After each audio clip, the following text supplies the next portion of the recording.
자, 정치 이슈 살펴드리겠습니다. 조차가 파헤친다. 경성대 조경근 교수, 부경대 차재권 교수 스튜디오에 함께합니다. 어서 오십시오. 안녕하십니까.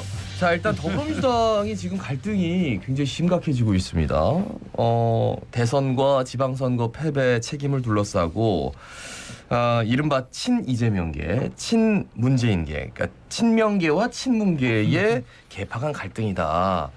이렇게 뭐 얘기하기 쉬운데 들여다보시는 분들은 어떤 판단을 하고 계시는지 그거 한번 여쭙고 싶어요. 거기다 또 낙연계도 있지 않습니까? 예. 낙연계도 있어서 더 복잡해지는데 저는 선거 결과가 조금 이 책임을 정확하게 묻기가 애매한. 그런데 경기도 지사 선거를 이제 민주당이 가져오면서 책임론이 좀 명확해지면 좋은데 조금 불명확해진 게 오히려 더 이런 공방을 좀 가열시키고 있다. 그래서 결국은 뭐 대선도 지고 지선도 졌기 때문에 민주당은 저는 뭐 거의 붕당에 가까운 수준의 내부 분열 이걸로 치달을 수밖에 없는 상황이 오지 않을까. 저는 그 첫 초입에 있다. 이걸 제대로 이제 하는 방법은 뭔가 저는 밑으로부터 정당 개혁을 요구하는 당원들로부터 밑으로부터의 어떤 개혁의 요구들이 하나로 제대로 모아지지 않으면 윗선의 싸움 가지고는 저는 민주당 내부의 어떤 이 문제를 해결하기는 쉽지 않을 거다 그렇게 봅니다.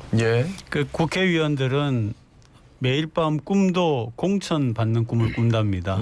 이렇게 이번에 뭐 그 민주당뿐만 아니라 국힘도 지금 슬슬 내분에 들어가고 있지 않습니까? 뭐 이준석 당대표가 우크라이나 갔는데 그걸 또 뭐 윤핵 쪽하고 이래. 결국 정진석 의원하고 또 갈등이 있고. 예, 그렇습니다. 그런데 그게 만약에 지금 현재 있는 국회의원들에게 뭐 공천권이 보장된다고 하면 이렇게 하지는 않겠죠. 서로 막 차 마셔가면서 화기애애하겠지만 하여튼 그게 참 문제입니다. 그런데 이제 민주당 같은 경우에는 우상호 의원이 자기는 더 이상 나오지 않겠다라고 한 사람이니까 그래도 다른 사람보다는 조정을 잘 하겠죠. 그러니까 비대위원장 말씀하시는 거죠? 네, 우상호 의원. 안 그래도 저 사선에 우상호 의원이 새로운 비상대책위원장으로 선임이 됐는데 이 또한 어떻게 보셨는지? 저는 뭐 우상호 의원 카드가 그나마 거론되던 다른 다양한 카드들 중에서는 저는 최상의 카드는 맞다. 왜냐하면 여러 가지 스타일이나 뭐 이런 좀 원만한 인품이라든지 뭐 이런 또 혁신적인 좀 내용들도 조금은 담을 수 있는 분이기 때문에 그럼에도 불구하고 저는 비상 상황 그리고 민주당의 지금 복잡한 상황을 정말 뚫고 나가는 어떤 상징성 이런 저는 없다라고 봅니다. 저는 마치 박지원 비대위원장을 공동위원장으로 안겼을 때 그게 주는 어떤 그런 느낌하고는 완전히 전혀 결이 다른 느낌을 갖고 있어서 저는 민주당 같으면 정말 비상대책위원장으로 맡겨야 될 분 같은 경우는 저는 오히려 예컨대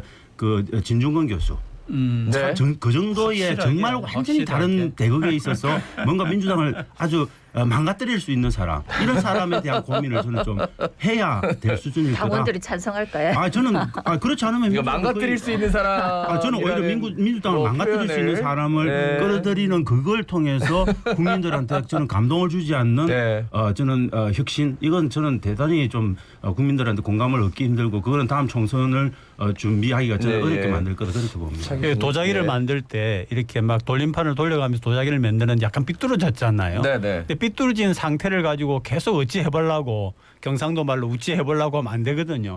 이거를 끄집어내 갖고 완전히 다시 얻게 가지고 해야 되는 건데 이제 그 얘기를 차 교수께서 하시는 건데 저도 동감입니다. 진중권 교수 같은 경우에는 오랫동안 정치 현상을 봐왔기 때문에 진보 쪽 진보라고 하기보다 민주당뿐만 아니라 국힘 같은 경우에도 이런 사람 불러가지고 한번 뒤집어 엎어야 되는데 이렇게 생각을 하죠. 근데 이제 진중권 교수가 국힘 가서 이제 얘기는 했지 아무도 그분 저 국힘에 쓰진 않는데. 그러니까 불구하고 국민적인 상징성이죠. 이건 결국은 우리 자기들 정치하는 사람들 내부의 문제가 아니잖아요. 결국 국민들이 어떤 시선으로 민주당을 바라봐 줄 건가에 대한 사실은 어떻게 보면 국민의힘도 계획을 했다지만 지금 계획한 게 뭐가 있습니까? 그런데 눈 가리고 아무걸 할 수 있지 않습니까?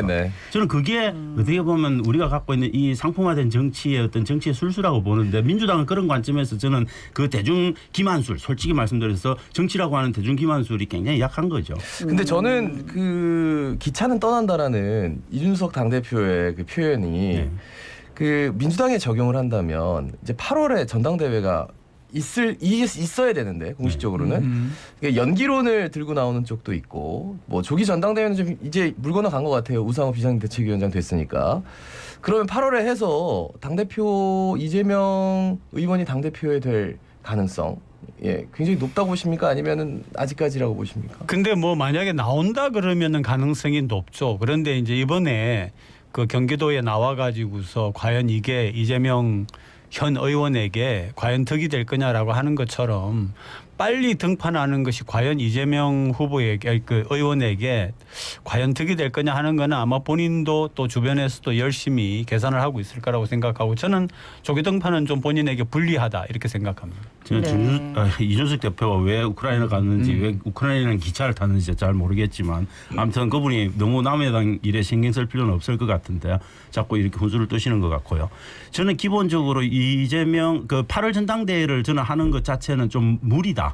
저는 그렇게 봅니다. 저는 비대위 체제를 무리다? 조금 더 가고 그다음에 혁신의 깊이를 조금 더 더하고 그래서 시간을 조금 더해서 가는 게 맞다. 왜냐하면 총선까지 일정 이런 것들을 고려할 때 네네. 지나치게 전당대회가 앞에 와 있는 건 저는 정치적으로는 조금 소화하기 힘들 가능성이 있다. 그래서 저는 전당대회 연기론이 조금 더 합리적인 선택이 될 가능성이 좀 있지 않을까. 그런데 만약에 전당대회가 이대로 해서 8월 달에 간다면 지금 현재 상태로는 저는 이재명 의원이 훨씬 더 한 발짝 더 가까이 가 있는 건 맞다. 왜냐하면 어차피 미래를 봐야 되는 거고 지금 민주당에서 다음 대선을 위한 미래의 싹을 지금 지목할 수 있는 건 없지 않습니까? 근데 그런 저는 실질적으로 이게 탄력이 있다고 봐요. 약간 느낌이 또 그 더불어민주당 대선 후보 경선 때 그 이낙연 후보와 그리고 이재명 후보 간에 막판에 이제 이낙연 후보가 뒷심으로 좀 많이 따라잡았고 또 선거 룰에 대한 여러 가지 의견이 있어서 좀 더 있다가 이제 좀 더 판단을 해보자 아니면 다시 선거를 하자 뭐 이런 얘기가 계속 나오다가 결국 일정들이 쭉 갔거든요.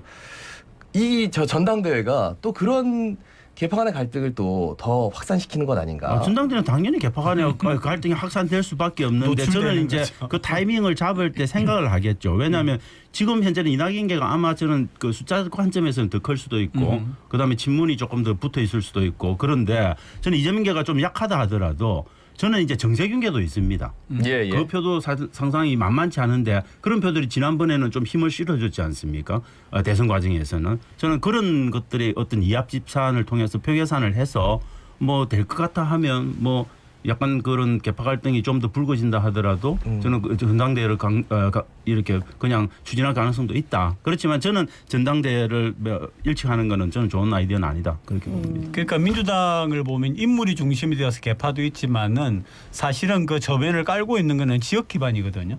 수도권이냐 아니면은 호남권이냐라고 하는 것도 있고 굉장히 복잡하게 되어 있습니다. 예. 그래서 어쨌든 저는 룰대로 일단은 하고 룰대로 하고 난 다음에 그다음에 개혁의 필요성에 와서 바꾸는 거는 괜찮은데 국힘 같은 경우에도 마찬가지입니다. 지금 보면은 이게 물론 그 성접대라고 하는 거는 당연히 이게 다루어져야 하지만은 하필 또 이런 당대표나 이런 것들을 두고서 또 이렇게 하니까 참 이게 좀 진퇴낭난인 것 같아요. 예. 그러니까 이제 대선과 지선을 거치면서 지금 뭐 두 당 다 뭔가 안에서 좀 정비도 필요하고 쇄신도 필요하고 한 점은 충분히 알겠는데 자의차짐 입장에서 봤을 때 지금 원구성이 안 돼가지고 처리하지 못한 일이 너무 많다 아닙니까? 사실 그게 더 중요한 건데 맞습니다. 지금 거기에 덧붙여가지고 질문을 드릴 게 또 교육부 장관 후보자 인사가 만사라는데 와 이랬습니까? 이분도 근데 원구성 안 되면 결국은 제가 볼 때 그러니까. 그거 없이 그냥 네. 장관 될 가능성이 굉장히 그러니까, 높은 예. 분 중에 하나여서 이분 청문회도 아마 안 하고. 되게 행복하게 기다리고 계실 것 같아요. 근데 이분 행복하게 기다려서는 안 되시는 분이지 않을까. 왜냐하면 예. 혈중 알코올 농도 0.1의 면허 취소인데 0.25일까지 나오는 거는 국민 정서에서는 받아들이기 네. 어려운데 근데 지금 윤석열 정부에서는 국민 정서에서 받아들이기 어려운 무수한 사람들이 이미 장관에 가 있기 때문에 아마 이분도 저는 강행할 거다 그렇게 봅니다. 그래서 윤석열 정부의 그 무수한 흠집 많은 장관들 중에 플러스 하나 뭐 이 정도 외에는 저는 큰 의미는 없을 거다. 그런데 민주당이 이걸 막을 방법은 별로 없다 그렇게 봅니다. 근데 그 제가 이 기회에 논문에 대해서 말씀을 좀 드리고 싶은 네. 게 2001년에 논문이 문제가 안 됐으니까 네. 2001년은 뭐 저희가 대학에 있어봤지만 그때는 두 군데에서 돈을 받고 한 게 아니라고 하면은 사실은 부탁을 합니다. 당신 그 어디 실은 논문 참 좋던데 그거 좀 우리가 좀 하면 안 되겠느냐. 네네. 그때는 어떤 그런 논문의 표절에 대한 기준도 없었고요. 그러니까 좀 약한 그런 연구소 같은 데서 논문 집어내야겠는데 뭐가 없고 이러면 부탁을 하면은 해주거든요. 그런데 그런 기준은 좀 다르고 아까 얘기한 것처럼 혈중 알코올 농도가 0.2 얼마라고 하는 거는 좀 그리고 그때 당시에 한 300만 원인가요? 200만 원인가? 어마어마하더라고요. 그런 게 참 문제다라고. 그런데 저는 2001년이면 이미 우리는 각성대에 있었던 시기를 봅니다. 제가 2004년 부터 이제 국내에서 활동을 학자로서 했는데 그때 이미 저희들이 적어도 안 되는 거는 중복 계좌는 안 하는 그게 맞는 겁니다. 근데 자기 표절을 할 수 있죠. 그래서 일부 이론적인 부분들을 빼와서 자기 논문에 일부 실을 수는 있는데 중복 계좌라고 하는 건 똑같은 논문을 그냥 여기 싣고 저기 싣고 하는 그거는 저는 윤리적으로 받아들이기 굉장히 어려운 부분이 있다라고 봅니다. 네, 알겠습니다. 그러니까 이제 연세대학이니까 그때 조금 문제가 있긴 한데 사실은 지방에 있는 조그마한 대학에 조그마한 연구소 같은 경우에는 그런 것들이 있었습니다. 예. 예. 그래도 뭐 연대라고 해서 뭐 안. 그러니까 당연히 안 되죠. 예, 그거는. 자, 그러면 지방선거 얘기해 보겠습니다. 6일 전국 동시 지방선거에서 부산은 국민의힘이 휩쓸었는데 이게 더불어민주당 변성원 부산시장 후보 득표율이 32.23%, 시의회에서는 비례대표 2석 겨우 건졌습니다. 지난주에 사실 방송이 결방이 돼가지고 이 두 분께 그냥 바로 다음날 여쭤보려고 그랬는데 어떻게 보셨어요? 저는 기본적으로 변성환 후보가 뭐 선전했다 이런 평가들을 많이 하시는데 저는 뭐 고생은 많이 하셨죠. 그렇지만 고생한 만큼 저는 흡족한 성과는 절대 못 거둔 거다. 32.3%는 너무 적고 사실 이 부분이 너무 적기 때문에 민주당이 구청장 선거에서 조금 더 이렇게 선전할 수 있었던 부분에 저는 플러스 효과, 시장 효과를 시장 후보 효과를 전혀 못 가져갔다. 이런 부분에서 저는 변성환 후보는 조금 자신이 물론 이제 정치적인 경력이 없으시니까 어쩔 수 없는 건데 그런 부분은 좀 반성해서 다음 뭐 총선에 나오시든지 할 때 조금 참고를 해야 될 부분이다. 뭐 그렇게 저는 보고 그다음에 부산 선거가 너무 저는 제일 좀 아쉬운 부분은 적어도 지역구 시의원 선거를 42석을 모두 한정당에 몰아준 저는 부산 시민들의 저는 반성도 필요하다고 봅니다. 부산이라고 하는 도시가 개방성, 혼종성, 포용성 이런 것들로 정말 서울을 넘나드는 도시라고 이야기하는데 서울의 시민들은 왜 교차 투표를 해서 괜찮게 열심히 일한 구청장들을 7석, 8석 건져줬습니다. 부산은 왜 그렇게 못합니까? 이 부분에 대한 저는 고민을 해야 됩니다. 이렇게 한번 싹 쓸고 이리 쓸고 저리 쓸고 하는 게 과연 정치적으로 정말 온당한 방법인지에 대한 저는 유권자 차원에서의 집단적인 좀 고민들이 저는 필요하다 그렇게 봅니다. 근데 저는 이번에 투표율에 조금 주목하고 싶은 게 지난 지방선거 때 투표율이 58.8%, 이번 투표율이 49.1%, 그러니까 10% 정도 떨어져 나왔거든요. 그러니까 투표장으로 안 가신 분들이 많다는 얘기예요. 많죠. 예. 그러니까 진보 쪽이나 혹은 중도 진보에 계시는 분들이 많이 안 갔죠. 그렇죠. 안 갔고 또 하나 이제 우리가 괄목할 거는 제가 있는 곳도 남구인데 남구 같은 경우에는 구청장 후보가 낙선은 했지만은 꽤 많이 받았어요. 그거는 이제 소위 생활 정치라고 그러니까 할까. 구청장들도 나름대로 선전한 열심히 한 부분에 대해서는 40% 이상 한 사람이 있더라고요. 저는 연제구도 그렇고 남구도 그렇고 되게 그렇게 열심히 하신 분들 또 해운대구도 그렇고 부산 진구도 그렇고 한든 구청장들은 대체적으로 저는 열심히 한 부분이 있다라고 봅니다. 그런데 그런 데 대한 평가를 제대로 저는 못 받은 부분이 좀 아쉬운 부분이 있다 그렇게 생각합니다. 그리고 이제 서울 부산을 약간 비교를 해보면 서울은 여러 가지 기준과 수준이라고 하는 거는 그 청하에서 다양성이 굉장히 존재하는데 부산은 거기에 비하면은 좀 덜 다양하죠. 어쨌든 간에 여러 가지 측면에서. 예. 다양성에 투표하신 분도 분명히 계실 텐데 그렇지만 이번 6일 지방선거 부산만 놓고 봤을 때 좀 유의미하게 해석될 수 있는 부분이 있을까요? 저는 이렇게 봤습니다. 보면은 예를 들면은 이제 그 낙동강 벨트 같은 경우에도 어떤 낙동강 벨트 쪽에 계시는 분들이 필요로 하는 것들을 박형준 시장도 제시를 했었고 교육감 후보도 제시를 했었습니다. 그러니까 거기에 대하여서 그쪽에서 상당히 그전보다는 좀 이분들이 표를 좀 많이 받은 부분이 있고요. 아까 우리 이야기한 것처럼 남구라든지 연제구 같은 경우에는 보수가 당선이 되긴 했지만은 그래도 진보 쪽 후보가 얻은 표가 많다라고 하는 거는 변화의 조짐을 확실히 보이고 있다라고 보죠. 저는 이번 지방선거는 왜 근데 저희들이 보면은 이제 근데 여러 지방선거를 국민의당이 압승한 이유, 국민의힘이 압승한 이유가 뭐 대통령 취임 효과 뭐 그다음에 한미 정상회담 효과 이런 것들을 이야기하는데 저는 그런 건 아닌 것 같아요. 만약에 그런 거였다면 대통령이 지방선거 끝나고 대통령 지지율이 올라야 됩니다. 오히려 떨어졌어요. 국민의힘 정당 지지율도 떨어지는 추세를 보이고 있어요. 이 말은 뭐냐면 이번 지방선거에서 국민의힘을 압승시키는 거는 민주당에 대한 명확한 경고를 유권자들이 하고 있는 거고 그다음에 이 진보 성향의 유권자들이 투표장에 안 나와서 투표를 떨어뜨린 것도 그 경고를 담은 거라고 봅니다. 그 경고의 대표적인 경우가 광주의 투표율이 37% 정도로 나온 것. 이게 저는 민주당이 정말 자신 내부의 개혁을 위해서 각성하고 네. 지켜봐야 될 부분이다. 저는 그렇게 생각합니다. 자, 청년 얘기를 좀 해보겠습니다. 광역 기초의원으로 선출된 부산 지역 2030 세대 청년 정치인이 41명입니다. 이게 4년 전보다는 좀 많아졌는데 이 41명이라는 숫자가 이렇게 수사적으로 청년 뭐 여성 계속 얘기한 것에 비하면 좀 많이 턱없이 부족한 거 아니었나? 이런 생각이 들어서요. 특히 이제 국힘 같은 경우에 반성을 많이 해야죠. 일부러라도 할당을 해가지고 2030이나 여성의 그런 그 후보자들을 많이 발굴을 했어야 되는데 그런 부분에서 많이 소홀했다라고 그렇게 보고요. 민주당은 역대 보면은 상대적으로 많이 애를 쓰는 편이죠. 애를 쓰는 편이라서 어쨌든 간에 전체적으로 볼 때에 어떤 연령이라든지 또는 이런 것들이 차지하는 그런 할당을 확실하게 해야 된다고 봅니다. 앞으로도. 예, 저는 근데 이게 근데 238개 기초의원 있는데 그중에 41개지 않습니까? 41개. 예. 그럼 결국 20%가 안 된다는 이야기인데 저는 이런 근데 청년이라든지 여성이라든지 소수자에 대한 배려는 저는 30%가 되게 중요한 의미를 갖는 숫자라고 봅니다. 그래서 저는 그 30% 수준에 육박했을 때 의미를 갖지. 그래야 저희들이 보통 말하는 크리티컬 매스라고 하는 뭔가 발언권이 생겨나는 그런 어떤 숫자가 되는데 그 수치에 저는 도달을 해야 좀 의미가 있다. 그런데 여전히 20% 미만의 어떤 그런 구성은 좀 약하다 그렇게 보죠.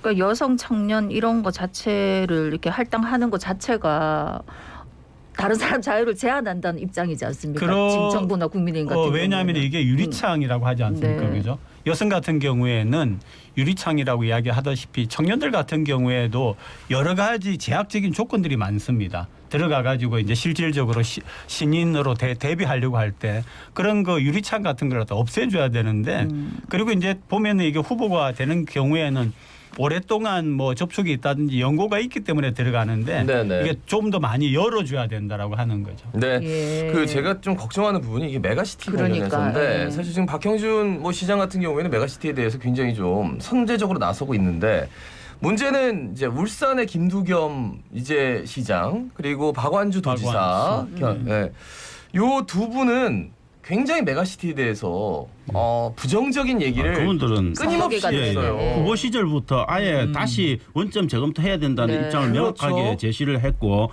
그래서 저는 박형준 시장이 이 두 분 설득하기는 굉장히 쉽지 않을 거다.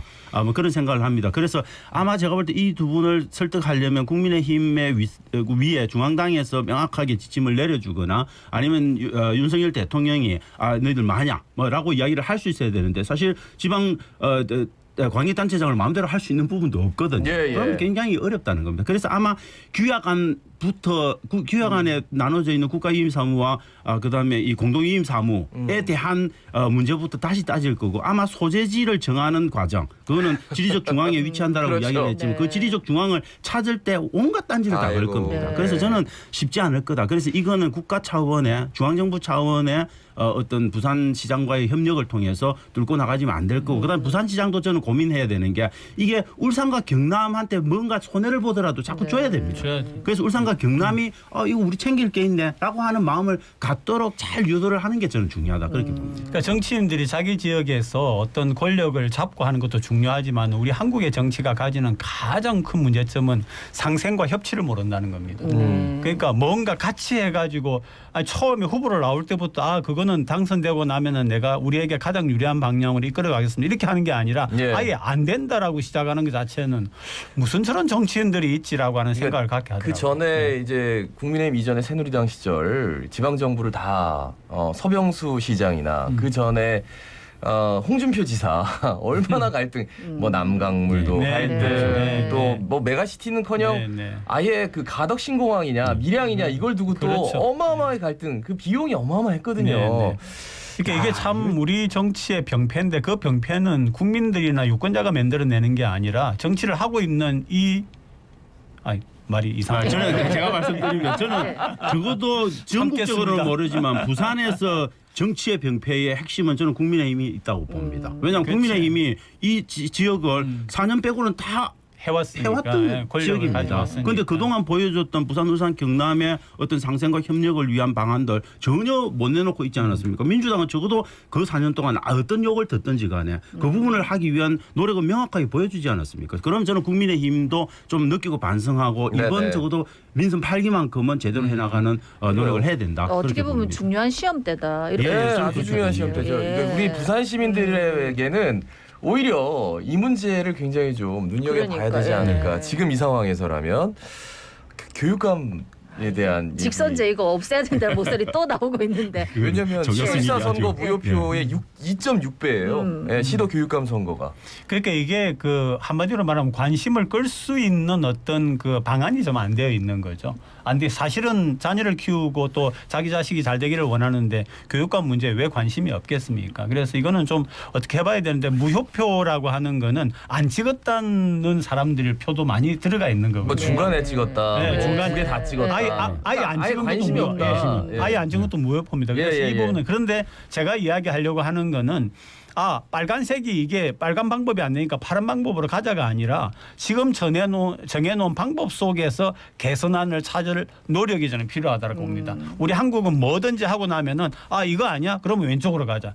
오른쪽으로 이건 안 된다는 얘기예요. 네. 여기까지 말씀 네, 듣겠습니다. 네, 네. 두 분 감사합니다. 경성대 조경근 교수, 부경대 차재권 교수였습니다. 네, 이번에 뽑히신 분들한테 한마디 하고 마치겠습니다. 제발 좀 잘하이소. 자갈치 아침에 17,900